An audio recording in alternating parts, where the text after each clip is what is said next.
ಮದುವೆಯಾಗಿ 3 ದಿನ ದೇಶ ಸೇವೆಗೆ ಸಂಗಾತಿಯನ್ನು ಅಭಿಮಾನದಿಂದ ಕಳಿಸಿಕೊಟ್ಟ ಪತ್ನಿ. ಮೇ 5ಕ್ಕೆ ಮದುವೆಯಾದ ಯೋಧ. ಮದುವೆಯಾಗಿ 3 ದಿನಕ್ಕೆ ದೇಶ ಸೇವೆಗೆ ಬುಲಾವ್ ಬಂದ ಕಾರಣ ಅರಿಸಿನ ಮೈಯಲ್ಲಿ ಸಂಗಾತಿಯನ್ನು ಅಭಿಮಾನದಿಂದಲೇ ಆನಂದ ಬಾಷ್ಪದೊಂದಿಗೆ ಕಳಿಸಿಕೊಟ್ಟ ಪತ್ನಿಯ ದೇಶಭಕ್ತಿ ಅಲ್ಲಿದ್ದವರನ್ನ ಕ್ಷಣಕಾಲ ದಂಗಾಗಿಸಿದ್ದು ನಿಜಕ್ಕೂ ದೇಶ ಪ್ರೇಮದ ಕಿಚ್ಚು ಹಚ್ಚಿಸದೇ ಇರಲಾರದು. ಹೌದು ವೀಕ್ಷಕರೇ, ಇಂತಹದೊಂದು ಘಟನೆಗೆ ಪಕ್ಕದ ಮಹಾರಾಷ್ಟ್ರದ ಜಳಗಾಂವ್ ಜಿಲ್ಲೆಯ ಪಾಚೋರಾ ಗ್ರಾಮ ಸಾಕ್ಷಿಯಾಗಿದೆ. ಮನೋಜ್ ಪಾಟೀಲ್ ಭಾರತೀಯ ಸೇನೆಯಲ್ಲಿ ಸೈನಿಕನಾಗಿ ಗಡಿಯಲ್ಲಿ ಸೇವೆ ಸಲ್ಲಿಸುತ್ತಿದ್ದಾರೆ. ರಜೆಗೆ ಬಂದ ಯೋಧನಿಗೆ ಸೋಮವಾರ ಮೇ 5ರಂದು ಅದ್ದೂರಿಯಾಗಿ ವಿವಾಹ ಸಮಾರಂಭ ನಡೆದಿದೆ.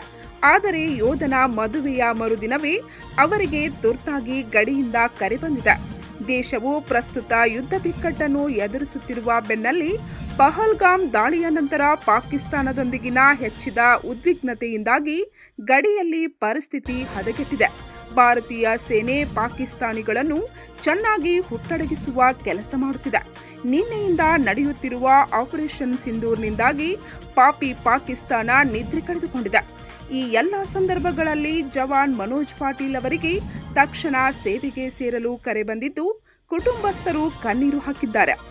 ಮದುವೆಯಾದ ಮರುದಿನವೇ ಅರಿಸಿನ ಮೈಯಲ್ಲಿ ಯೋಧ ಕರ್ತವ್ಯಕ್ಕೆ ಹಾಜರಾಗುತ್ತಿರುವುದು ಬೇಸರವಾದರೂ ಈಗ ತಾನೇ ಯೋಧನ ಕೈ ಹಿಡಿದ ಸಂಗಾತಿ ನನಗೆ ದೇಶ ಸೇವೆ ಮುಖ್ಯ, ನನ್ನ ಕುಂಕುಮವನ್ನು ಗಡಿಗೆ ಕಳಿಸುತ್ತಿರುವುದು ನನಗೆ ಹೆಮ್ಮೆ ಇದೆ ಎಂದು ಆನಂದ ಬಾಷ್ಪದೊಂದಿಗೆ ಗಂಡನನ್ನು ಗಡಿಗೆ ಕಳುಹಿಸಿ ದೇಶ ಪ್ರೇಮ ಮೆರೆದಿದ್ದಾರೆ. तरी मी त्यांना सपोर्ट करते, जावं असं. देशाचं संरक्षण महत्त्वाचं वाटतंय तुम्हाला? देशासाठी जावं असं. माझा अभिमान आहे देशावरती. माझा मुलगा देशासाठी जातोय, सेवा करतोय. काय झालं? एवढ्यासाठी मला खूप अभिमान आहे. मी लग्न नुकतंच झाल्यानंतर माझी सूनबाई बी सपोर्ट करते आम्हाला सर्वांना, परिवारांना.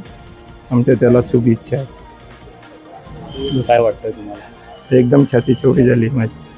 दादा, आपण बघतोय की काही दिवसांपूर्वी पहलगाममध्ये पर्यटकांना हल्ला झाला होता, त्यानंतर आता युद्धजन्य परिस्थिती पण आहे. हो, काय नेमकं एअर स्ट्राईक झालेला आहे, भारताने बदला घेतलाय पाकिस्तान, काय वाटतं तुम्हाला? ते बदला म्हणा का काही म्हणा, पण माझ्या मुलाचं जे हे आहे दारिश्य आहे, जोपर्यंत ऑर्डर आली तोपर्यंत लगेच निघाला आहे. ते मला अभिमान आहे. लग्न केव्हा झालं दादा? 5 मेला. आज काय घरी कार्यक्रम करायचा? आज सत्यनारायणचा कार्यक्रम होता, तरी सोडून जात आहे. ಯೋಧ ಮನೋಜ್ ಪಾಟೀಲ್ ಅರಿಶಿನ ಮುಚ್ಚಿದ ದೇಹ, ಕೈಯಲ್ಲಿ ಮೆಹಂದಿಯೊಂದಿಗೆ ಗಡಿಗೆ ಹೊರಟಿದ್ದರೆ ಇತ್ತ ಬಿಕ್ಕಿ ಬಿಕ್ಕಿ ಅತ್ತ ಮಡದಿ ಕಣ್ಣೀರು ಹಾಕಿದ್ದು ನೋಡುಗರು ಕೂಡ ಈ ದೃಶ್ಯ ಕಂಡು ಕಣ್ಣೀರು ಹಾಕಿದ್ದಾರೆ ಮತ್ತು ನವ ವಧೂವರರ ದೇಶ ಪ್ರೇಮವನ್ನು ಕೊಂಡಾಡಿದ್ದಾರೆ. ಇಂತಹ ಅನೇಕ ಘಟನೆಗಳಿಗೆ ಇಂದು ನಮ್ಮ ದೇಶ ಸಾಕ್ಷಿಯಾಗಿದ್ದು ಪಾಕಿಸ್ತಾನವನ್ನು ಮೆಟ್ಟಿ ಹಾಕಲು ಸನ್ನದ್ಧರಾದ ಅದೆಷ್ಟೋ ಯೋಧರು ತಮ್ಮ ರಜೆಯಿಂದ ಗಡಿಗೆ ಮರಳುತ್ತಿದ್ದಾರೆ. ಅವರ ದೇಶ ಸೇವೆಗೆ ನಮ್ಮದೊಂದು ಬಿಗ್ ಸಲಾಂ. जय हिंद. काल म्हणजे कॉलिंग आला. कॉलिंगनंतर आमचा मित्र जो आहे मनोज ज्ञानेश्वर पाटील हा जवान जो होता हा सैन्यामध्ये त्याचं लग्न होतं.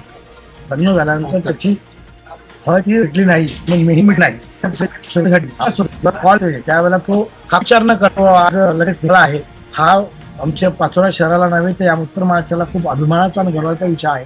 महाराष्ट्राला की ज्या माणसाला सोबत आई वडिलांना सुद्धा पंच न्यूज ब्युरो.